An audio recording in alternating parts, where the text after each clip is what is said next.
So I came across a video of a girl doing squats on Instagram, and it's already day 3 and the urges are just hitting you hard. It's no fap, but I can just kind of touch myself a little bit, just not in the motion of fapping, right? So you decided to edge yourself for like 30 minutes before you go into your day-to-day life and continue on your work. Yay, I didn't ejaculate, so technically that's not a relapse and I'm still on day 3, right? But after an hour, the urge to edge yourself started to appear again, but this time it's a bigger urge. So you go back to that girl profile watching her squat again, but this time it doesn't feel exciting as before and I need something more. And then you go onto her profile and then you found out, oh she has an OnlyFans. And because you are a smartass, instead of paying for her OnlyFans every single month, you go onto Google, you search her name, and then you search a leaked picture of her OnlyFans online. Now that's a 200 IQ move. You came across more picture of her that is much more explicit than before. It's not a squat video anymore. It's a video of her in a bikini dancing explicitly. And then you decided to scroll a little bit more and then you stumble across a nude picture of her. And dopamine starts to hit your brain even more. You're much more excited. And the urge to just ejaculate is hitting you even harder. And then you thought to yourself, well, I already seen her naked, so I might just fap it all off. Part of you still feels guilty because it's already day 3 and you should carry on to your day-to-day life without, touching your dick or something like that, right? But you know for sure that you have already edged yourself and the urge will always come in about an hour.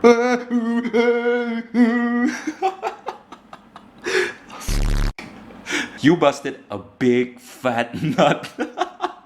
Then a post-nut clarity hits you hard. Most people think that relapsing is actually ejaculating while fapping to porn. But the thing when it comes to nofap is that edging is the worst thing that you can do. If you're scrolling on TikTok, which you should have already uninstalled TikTok if you're on nofap, and you found yourself a video of a girl dancing explicitly on TikTok, but you choose to stay and watch, that's already a relapse. And then if you're on Instagram and then when you're browsing through Reels, you came across a video of a girl doing squat in the gym, and you decided to pick through her profile and watch more of her workout content, that's already a relapse. Nofap itself is not about not fapping your genitals. It's more of a lifestyle to condition yourself and to exclude yourself from this dangerously high dopamine activity. It's not the release of your seminal fluid that is causing the problem, but it's more when you're edging yourself, when you're trying to find the perfect video, when you keep on scrolling in that girl's profile, when you're exposing yourself to this dangerous high dopamine that is feeding your brain over and over again. I mean, if you're doing that, then what's the point of doing nofap at all? I haven't shared this story to some of you guys, but I tried nofap before and I quit on nofap. Even though I clearly knew the benefits and even though I knew I could have unlocked my fullest potential from doing nofap. But the reason I quit was because I felt comfortable in watching porn on a daily basis. I never quite understood why should I go on nofap when I could have watched 100 naked women online in just like 10 minutes and feel the pleasure of ejaculating every single day. I literally chose pleasure over purpose in my life, and look at this. I mean, sure, I felt pleasure when I was watching porn, but let me ask you this question. Does this look like a man that has gotten his shit together? Does this look like a man who's actually living his best life? In fact, when I took this picture, I was depressed, and this was the point where I couldn't even do anything other than laying on my couch and browsing through TikTok every single day for 4 months. I was really angry at myself, but I didn't do anything about it. And in 2020, 2021, that was when I simply let my potential, my time, and my life slipping away from my fingers. And looking back at those moments, I truly regret of what I did, and I could have achieved much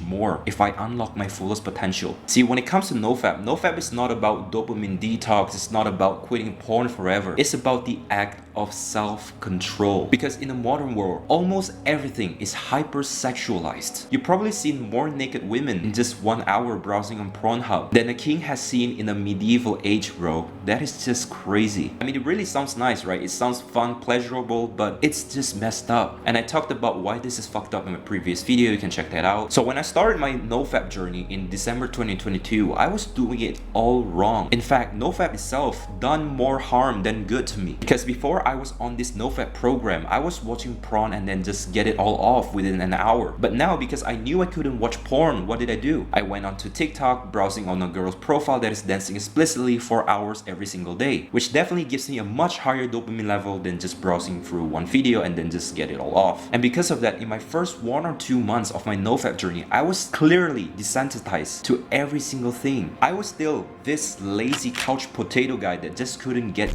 done. I was really low on down energy all day, and I had social anxiety, which just really ruins my social life. Then I realized what I was doing. I cut off TikTok completely, I cut off Instagram completely, I've deleted all my prawn folders and stashed on my computer, and that was it. Even though there were a couple of relapses throughout my journey, but that was when my real Nofap journey started. In order to really start your Nofap journey, you gotta have that commitment. So if you're committed to Nofap, I want you to delete your TikTok account if you've been consuming content there. I want you to unfollow that girl who has been posting explicit pictures on her profile. When you delete all that trigger and ignore and leave the hypersexualized world behind, my Nofap journey has become much easier. I would say like 3 to 5 times easier than before. Also, after you delete TikTok and social media and all that stuff, you'll find yourself you have a lot of free time, and this is where you learn to utilize all those times. So I want you to try to buy some books, sign up for a gym membership, connect with people, or just build something out of your life, man, because the benefits from Nofap are just so immense. Not only you have more free time for yourself, but you start to enjoy the little things in your life again. You'll become more driven,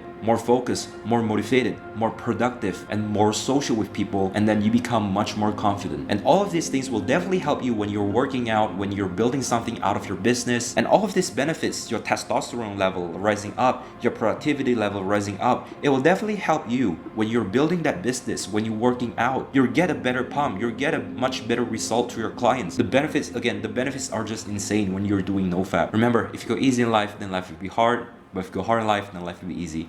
Find comfort in discomfort. See you next video. Cheers.